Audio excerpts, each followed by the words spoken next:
चौधरी रहमत अली द्विराष्ट्र की मांग किया, जिन्ना ने किया। किसने किया? जिन्ना ने। कांग्रेस मुस्लिम लीग के किस अधिवेशन में? लाहौर 1940। 1900 मुस्लिम लीग ने दो काम की, दो एगो तांडव वाला किया था। एक मुक्ति दिवस मनाया और दूसरा प्रत्यक्ष कार्रवाई दिवस।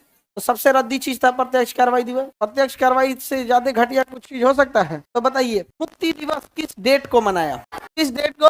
22 दिसंबर 1939 को। 39 होता है कि 39 होता है? हाँ, वही जो भी होता हो। क्यों मुक्ति दिवस मनाया था? क्योंकि कांग्रेस ने त्यागपत्र दे दिया था। अब कांग्रेस ने क्यों त्यागपत्र दिया था? बिना भारतीयों से पूछे सेकेंड वर्ल्ड वॉर में शामिल कर दिया। कितने सैनिकों को? 3। बताइए, बेबेल योजना, शिमला सम्मेलन, ये सभी फेल होने के बाद अंततः मुस्लिम लीग ने कौन सा कार्रवाई किया? प्रत्यक्ष कार्रवाई, डायरेक्ट एक्शन। प्रत्यक्ष कार्रवाई, डायरेक्ट एक्शन। प्रत्यक्ष कार्रवाई, डायरेक्ट एक्शन। किस तारीख को? कब? 16 अगस्त 1946। अंततः उसके बाद विभाजन हो ही गया। विभाजन हो गया।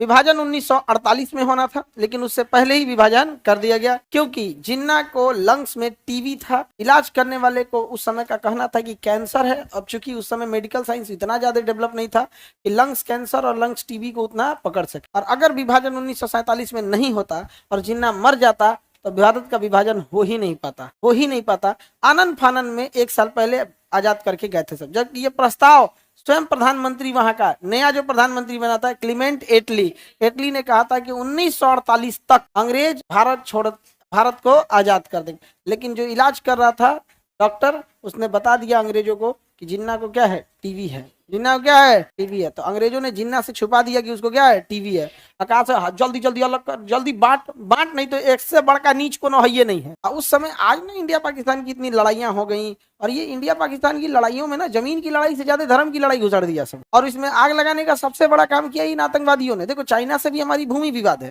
चाइना ने भी हमारी जमीन कब्जा किया है, लेकिन 1962 की लड़ाई के बाद किसी तरह का आतंकवादी हमला नहीं किया है। जब भी किया है आमने सामने किया है। तो अब वो क्या किए? आतंकवादी हमला किया, और आतंकवादी हमेशा नमाज पढ़ने वाली टोपी पहन के आए हैं सब, और उल्टा सीधा बात बोले। अभी देखो पहलगाम में जात धर्म पूछ के मारा कि नहीं पूछा? पता नहीं, समझ भी नहीं आता हिंदुस्तान कहाँ जा रहा है।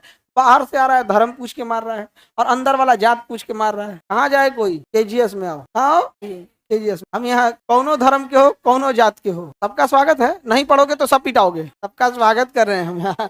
सब पढ़ाई नहीं करोगे सब पिटाओगे यहाँ, है कि नहीं?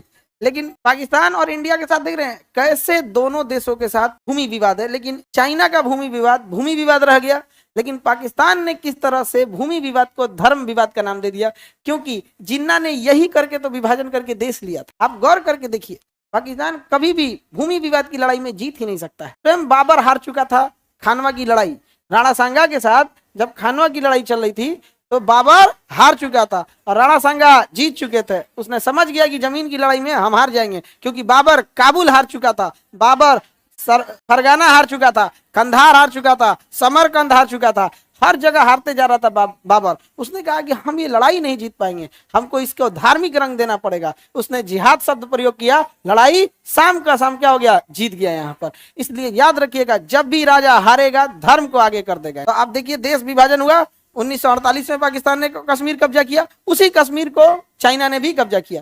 10-30% पाकिस्तान और 10% चाइना। लेकिन कैसे पाकिस्तान ने जमीन विवाद को किसका नाम दे दिया? धर्म का।